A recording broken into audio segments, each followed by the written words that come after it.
오늘 강의할 내용은 교재 209페이지 제11장 의사결정, 가능한 방안, 예상, 결과, 효용 및 위험입니다.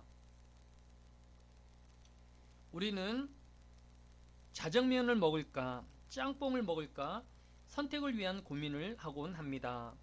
선택의 상황에서 결정에 어려움을 느끼는 정도가 심할 때에 결정장애라고 합니다. 결정장애는 다른 말로 선택장애 또는 햄릿증후군이라고도 합니다.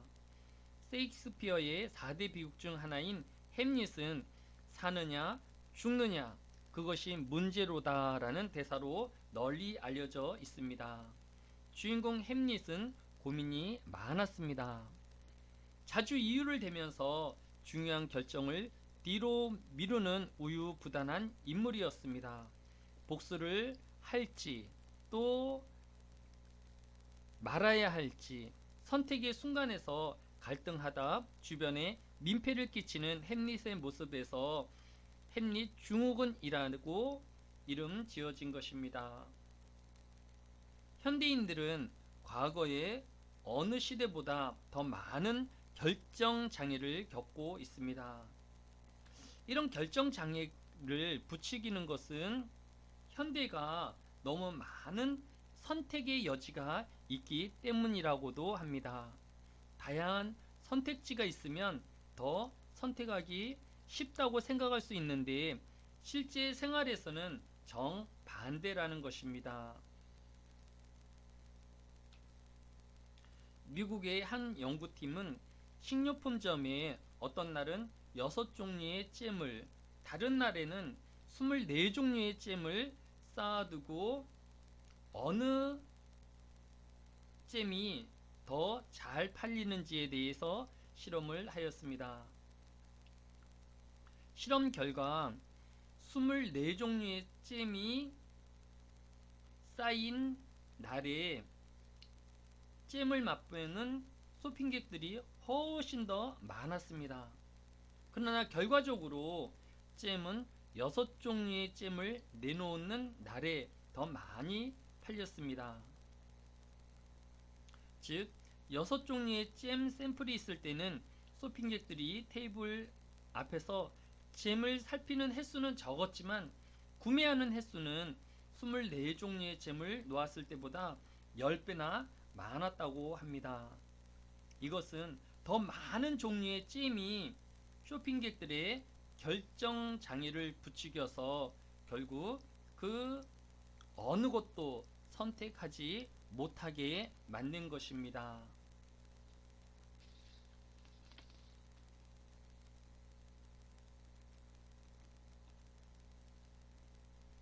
콜린 캐머런 미국 캘리포니아 공학대학 행동경제학과 교수가 이끄는 연구팀은 국제학술지 자연 인간 행동에 발표한 논문에서 인간을 위한 최적의 선택지는 보상과 선택평가의 어려움, 개인의 특성 등에 따라 다르겠지만 대략 8에서 15 사이가 될 것이라고 주장하였습니다. 과학자들은 너무 많은 정보는 없느니만 못하다고 강조합니다. 자신의 상황에 맞는 최소한의 정보를 바탕으로 선택하고 같은 상황에서 다른 사람에게 조언을 한다면 어떤 조언을 할 것인지 생각해 본다면 만족할 수 있는 선택을 할 수 있다고 조언하고 있습니다. 교재 209페이지 10번째 줄. 이 장의 목적은 어떻게 하면 의사결정을 잘 할 수 있는지를 설명하고 그렇게 하도록 연습해 보는 데 있습니다. 겔라타는 개인의 결정은 환경의 영향을 받아 발달하는 것이 아니라 개인 스스로가 합리적으로 최적의 환경을 선택해 간다고 보았습니다. 그리고 다음과 같이 의사결정의 과정을 8단계로 나누어 설명하였습니다. 1단계는 목적의식, 2단계는 정보 수집, 질적인 정보를 얻는 절차입니다. 세 번째는 대안 열거, 방법 및 대처 자원을 의미합니다. 네 번째, 대안의 결과 예측, 미래를 미리 예언해 보는 것입니다. 다섯 번째, 대안의 실현 가능성 예측. 여섯 번째, 가치 평가. 일곱 번째, 의사결정. 여덟 번째, 평가 및 재투입의 단계로 나누어 설명하였습니다. 교재 211페이지 밑에서 네 번째 줄, 의사결정을 할 때에 볼 수 있는 흔한 잘못들. 우리는 대부분 잘못된 결정을 한 경험이 있을 것입니다. 그리고 그런 결정을 내리게 된 과정에서 무엇이 잘못되었는지에 대해 살펴보면 일반적으로 다음의 경우를 찾아볼 수 있을 것입니다. 문제를 충분히 생각하지 않았다거나 그냥 먼저 생각나는 것을 했다든지, 다른 대안을 생각해 보지 않았거나 다른 방안을 채택했을 때에 어떤 결과가 나올지를 생각해 보지 않았던지, 또는 정보가 더 필요했었던 것인지, 나에게 중요한 것이 무엇인지를 제대로 고려하지 못했거나 너무 급하게 결정을 하거나 또 너무 감정적으로 결정했기 때문입니다. 또 윗사람이 하라는 대로 했거나 생각해 보지도 않고 다른 사람이 하라는 대로 한 경우 잘못된 의사결정에 따른 후회를 하게 되는 것입니다. 그러면 좋은 의사결정을 하기 위한 모형에는 어떤 것이 있을까요? 교재 211페이지 밑에서 다섯 번째 줄에 보면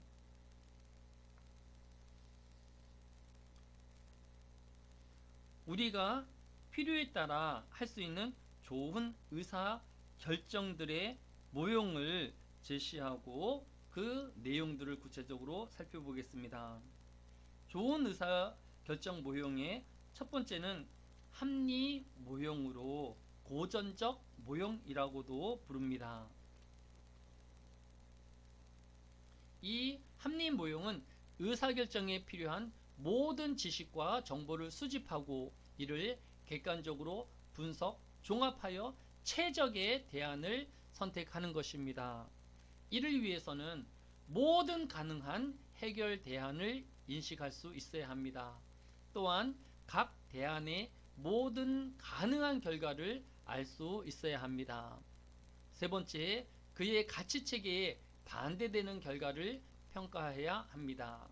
네 번째, 목표를 충족하는 정도에 따른 대안의 순서를 정해야 합니다. 다섯 번째, 목표 달성들을 극대화할 수 있는 대안을 선택하게 되는 것입니다.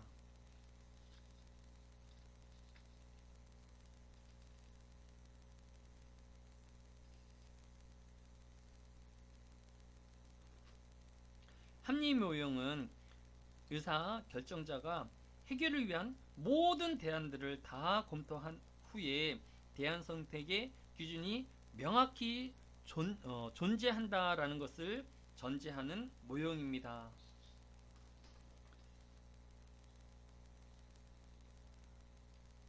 이처럼 가능한 모든 정보와 지식을 동원하여 최적의 대안을 선택하고 목표의 극대화와 고도의 합리성을 추구할 수 있는 이상적인 모형이지만 비현실적이고 비실용적이라는 단점을 가지고 있습니다. 인간이 해결 가능한 모든 방안들을 다 생각해내고 검증하며 또 그 안에서 최적의 방법을 선택하는 것은 쉬운 일이 아니기 때문입니다. 두 번째로 만족 모형입니다. 이 만족 모형은 조직의 의사결정과 관련한 실제 현실에 맞는 보다 현실적인 의사결정 과정의 모형을 추구합니다. 이 모형은 최적의 대안보다는 만족스러운 대안을 선택할 수밖에 없다는 점을 밝힘으로써 합리성 모형이 지닌 현실적 한계를 극복할 수 있는 가능성을 제시했다는 점에서 긍정적인 평가를 받고 있습니다. 즉, 최적의 대안은 아니지만 대체로 만족할 만한 것이며 감수할 수 있는 의사결정자의 사회심리적 측면을 중시하는 현실적인 모형입니다. 그러나 만족할 만한 상태에 결정하는 기준이 무엇인지, 그 기준을 구성하는 변수들이 무엇인지 제시하지 못하고 있다는 약점을 가지고 있습니다. 세 번째는 점증 모형입니다. 만족 모형의 경우 특수한 전력을 필요로 하거나 대안 정의가 어렵고 기대 수준과 관련하여 대안 결과 예측이 어려운 경우 적합하지 않을 것입니다. 이 점증 모형은 정책 결정에서 선택되는 대안들의 대체로 기존 정책들의 문제점을 개선해 나아가는 수준에서 이루어지는 것을 의미합니다. 따라서 기존의 틀이나 기존의 정책에서 수정, 보다 개선된 대안을 추구하여 새로운 대안이나 정책의 결정이 수반되는 갈등과 혼란을 감소시킬 수 있다는 장점이 있습니다. 그러나 드러난 문제나 불만의 요소에만 주력하여서 근본적인 개혁을 회피한다는 점에서 지나치게 보수적이라는 비판을 받고 있습니다.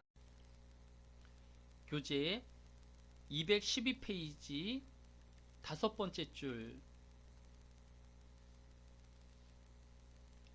교재의 저자는 아래의 의사결정 공고를 소개하면서 이러한 공고는 50년 이상 현장에서 검증되어 논란이 전혀 없었다는 점을 강조하고 있습니다.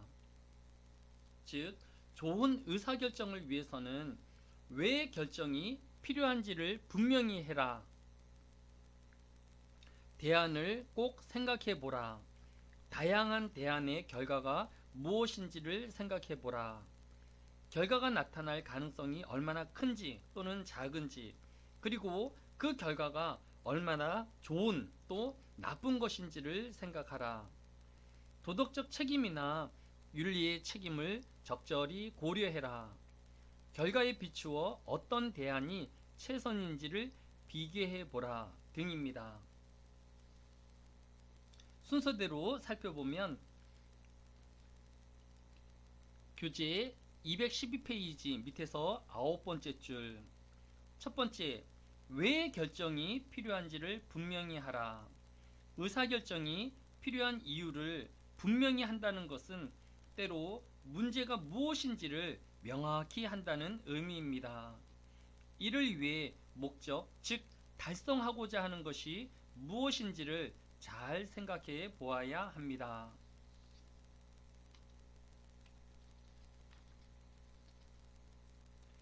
213페이지 두 번째 줄. 대안을 꼭 생각해 보라. 우리가 의사결정을 하거나 어떤 권고를 고려할 때 빠지기 쉬운 가장 흔한 잘못 중 하나는 우리가 합당한 대안을 제대로 생각하지 않는다는 것입니다.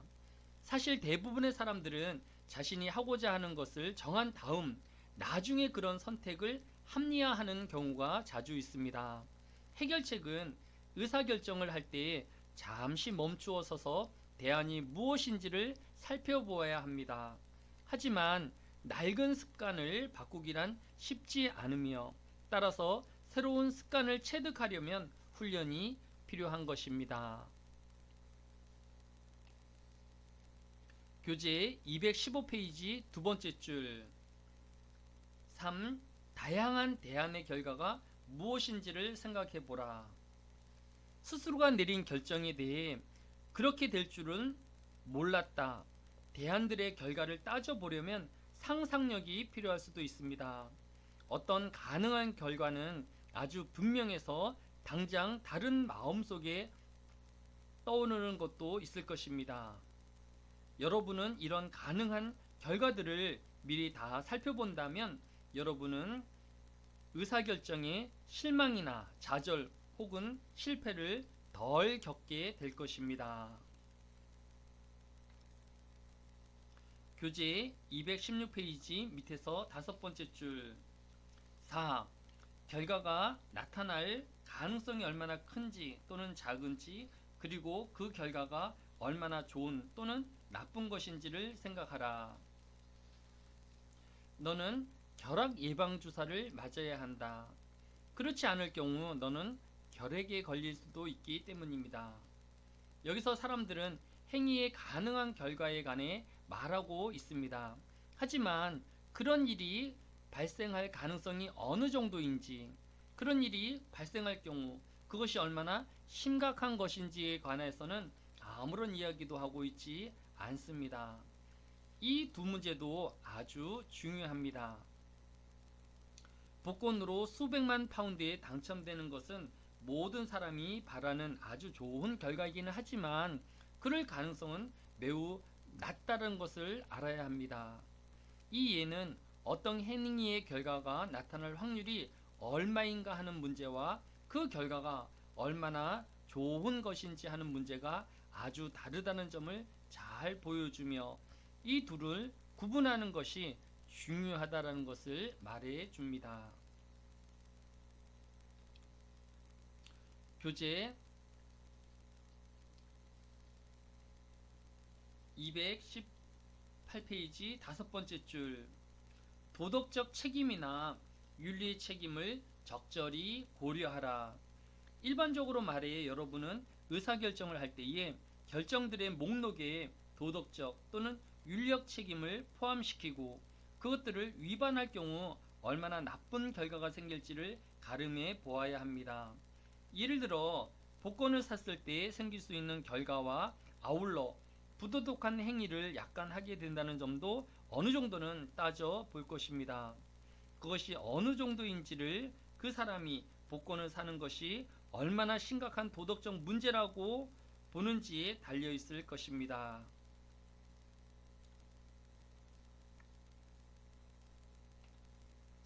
219페이지 밑에서 세 번째 줄 6. 결과에 비추어 어떤 대안이 최선인지를 비교해 보라. 일단 여러분이 적절한 대안을 다 생각해 보았고 그런 대안들의 결과가 어떨 것인지도 따져보았다면 이제 여러분은 합리적으로 따져본 것 가운데 어떤 것을 해야 할지를 결정할 수 있습니다. 예를 들어 딸이 집 피아노가 낡았고 그래서 음악 시험 준비를 제대로 할 수 없다고 불평했다. 사실 문제가 있어 보였다. 그래서 어떻게 해야 했을까? 첫째, 아무것도 안 한다. 이 경우 딸아이는 피아노에 점점 실망을 해서 점차 피아노 치는 횟수가 줄어들고 결국에는 아이의 관심을 잃어버릴 가능성이 커 보인다. 두 번째, 새 피아노를 산다. 딸이 선호하는 새 피아노를 구매할 경우 내가 사기에는 값이 너무 비싸고 또 그 피아노를 살 만큼의 돈도 없다. 세 번째, 피아노를 고친다. 피아노를 수리한 경험에 사람들의 평단이 좋았고 게다가 딸이 피아노를 고치기만 한다면 계속 연습하겠다고 하였습니다. 그래서 결론적으로 피아노를 고치기로 결정한 것입니다. 이런 결정을 하기까지 상당한 탐구와 시간을 가져야 한다는 것은 분명해 보입니다. 이런 방안들을 생각해보고 그렇게 했을 때에 어떤 결과가 나올 수 있는지를 가능해 봄으로써 우리는 보다 훌륭한 결정을 할 수 있는 것입니다.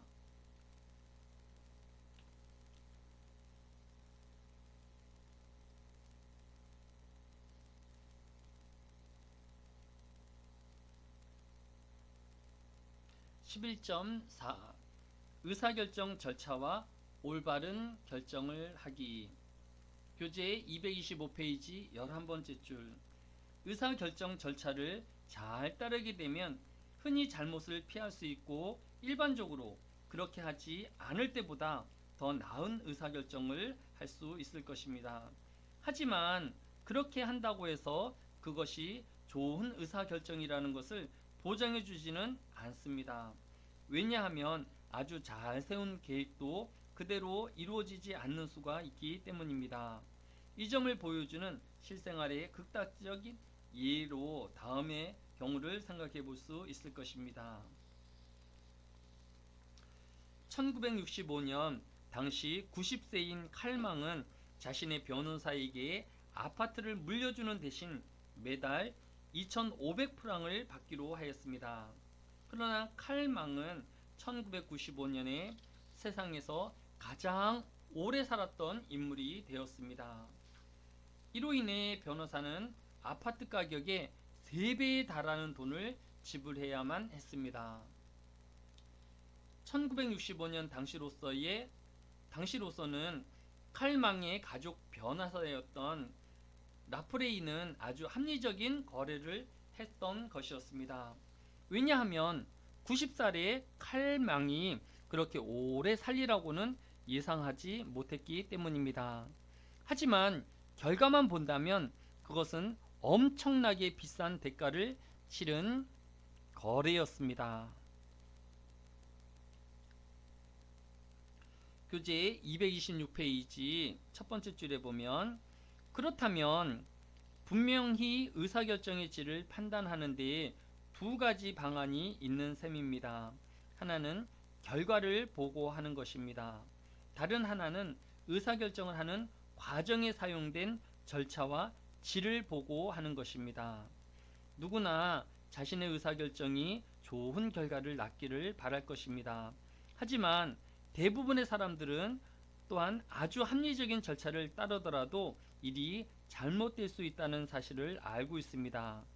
우리가 권장한 절차를 따르는 것이 정당한 이유는 그렇게 하면 언제나 좋은 결과를 보장해 준다는 것이 아니라 그렇게 하면 실수를 줄일 수 있고 대체로 다른 절차를 따를 때보다 더 좋은 결과를 가져온다는 의미에서 더 좋은 의사결정이 될 가능성이 높다는 데 있습니다. 논리적 사고와 합리적 비판 과목의 한 학기를 거의 마쳐가는 지금 우리의 결과가 실수를 줄이는 것에 그치고 원하는 결과를 확증적으로 얻을 수 없다는 것에 조금은 실망하는 학생들이 있을 수도 있을 것입니다.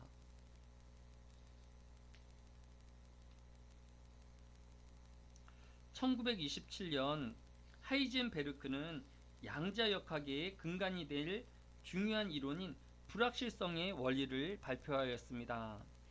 불확실성의 원리란 전자의 위치와 운동량을 동시에 정확히 측량할 수 없다는 것입니다. 이러한 양자역학의 해석은 우주에 있는 모든 입자의 물리량은 확률로 주어짐을 의미하는 것이고 아인슈타인은 이러한 수학적으로 예측 불가능한 물리이론을 받아들일 수 없다고 하였습니다. 현대수학과 물리학은 과거의 과학처럼 정형화되고 계산적으로 딱 떨어지는 반드시 또 꼭이라는 말을 더 이상 할 수 없게 된 것입니다.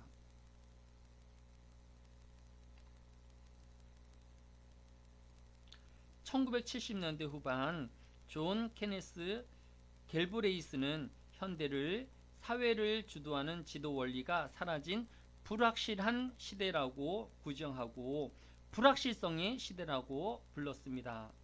이제 우리가 진리라고 여겨왔던 많은 것들과 합리성과 이성에 근거한 담론체계도 의심스러우며 어디로 가야 할지 모를 혼란스러운 시대가 되었습니다. 네덜란드의 사회심리학자인 기어트 홈스테드는 불확실성 회피에 관한 연구를 해왔습니다. 불확실성 회피란 한 문화의 구성원들이 불확실한 상황이나 미지의 상황으로 인해 위협을 느끼는 정도를 의미합니다. 한국의 불확실성 해피 지수가 매우 높은 축에 속합니다. 불확실성 해피 경향이 강한 나라로서는 만나는 사람들마다 바쁘고 안절부절을 못하며 감정적이고 공격적이고 활동적이었습니다. 이런 나라에서는 사람들이 평균적으로 덜 행복하게 느끼기 때문에 행복 지수가 현저히 낮은 측면이 있습니다. 또한 불확실성 회피 경향이 강한 사회에서는 열심히 일하는 것을 좋아합니다. 적어도 항상 바빠야 한다고 생각하는 것입니다. 또한 불확실성 회피의 경향이 강한 나라는 누구나 성공한 사업이나 직업을 무비판적으로 뛰어드는 경향이 있습니다. 한 예로 미국 사회로 이민을 간 여러 직업의 한국인들이 미국 사회에서 하나같이 자신은 한 번도 해본 적도 없는 세탁소를 운영하고 있는 점을 예로 들 수 있습니다.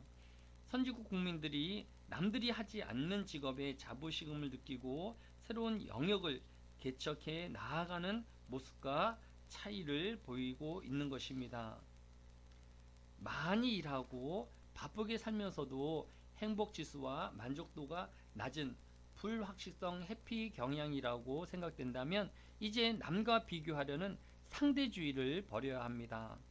한 사람 한 사람은 비교할 수 없는 추상적 가치를 가지고 있기에 자신의 삶에 대한 고유한 영역에 대해 누가 뭐래도 당당해야 할 권리가 있습니다.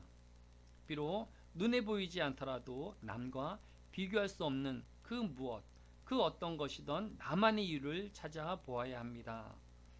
어떤 일을 도전하고 싶을 때에 생각이 많아지면 섣불리 도전하지 못하는 것도 어쩌면 불확실성 해피가 영향을 미치는 것일지도 모릅니다. 불확실성 해피 때문에 하고 싶은 일을 도전하지 못하고 시작하지도 못한 고민으로 하루 이틀 시간을 보내다 보면 스스로 지쳐서 결국 포기해버리게 될 것입니다. 이제 스스로를 자책하기보다 자신을 다독이고 응원할 필요가 있습니다. 또 그런 지지를 해줄 좋은 친구들과 동료들 그리고 지도자가 필요합니다. 저 또한 여러분을 격려하고 지지합니다.